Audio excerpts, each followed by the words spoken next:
White 650 610 MK DDR4 graphic card છે। આ બોર્ડમાં એક SATA કેબલ, એક પટ્ટી,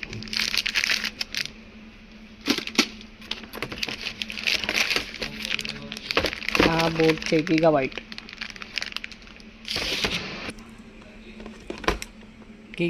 610 MK DDR4 motherboard, USB 2.0, HDMI 3.0, 2.0, 2.5G LAN, sound, 8 pin power, CPU socket, dual fan, 32 64 जो डालना है रैम डाल सकते हो, 2 SATA port, 24 pin power, USB 3.2, NVMe slot, BIOS cell, front panel on off નું, front USB, sound front sound, आ છે 2.0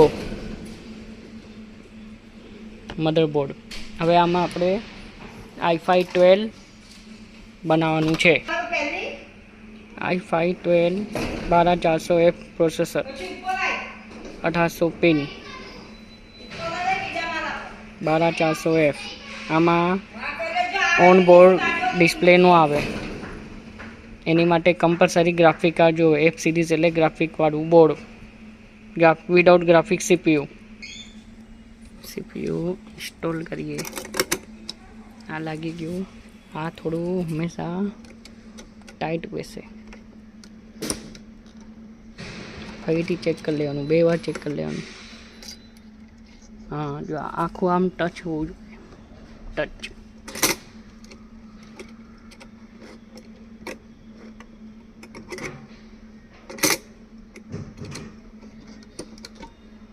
હવે આમાં ફેન લગાવશું, fan CPU fan, CPU Intel.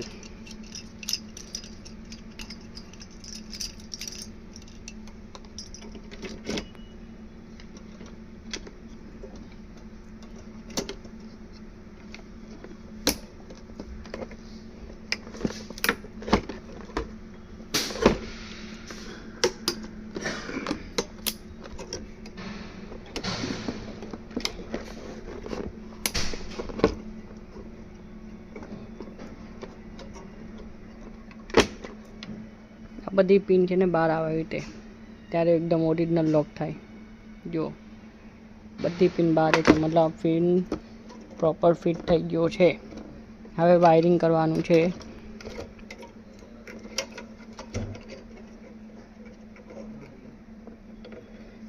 આ કલરનું CPU ફેન લખેલું આવે, ઉપર બી લખેલું હોય CPU ફેન। જો આ લખેલું છે CPU ફેન, जो आ रही CPU फैन।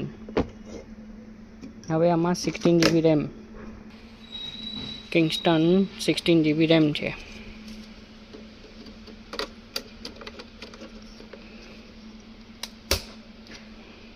લોક થઈ ગઈ, આ RAM ફિટ થઈ ગઈ। આ NVMe ઇન્સ્ટોલ કરીશું, એવરિયા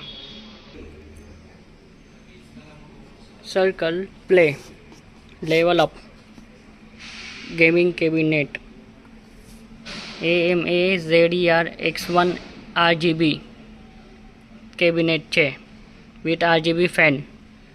આ એનું બોક્સ છે। આ બધી જો આમાં AX બોર્ડ, માઇક્રો ATX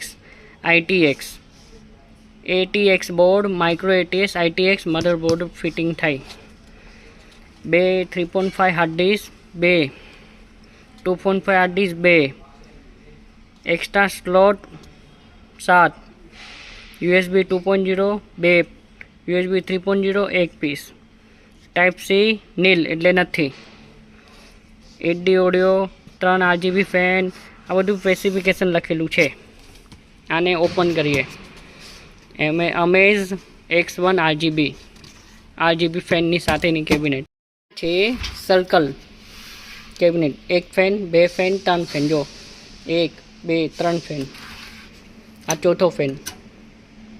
આ મધરબોર્ડ ફિટ કરવાની જગ્યા, આ ફેન છે 1 2 3।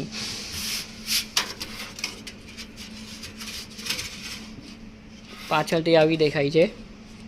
650 વોટ એસએમપીએસ પાવર સપ્લાય જગ્યા આ 3.0 2.0 sound headphone LED light change કરવાનું બટન, રિસ્ટાર્ટનું button, on off button, power supply રાખવાની જગ્યા.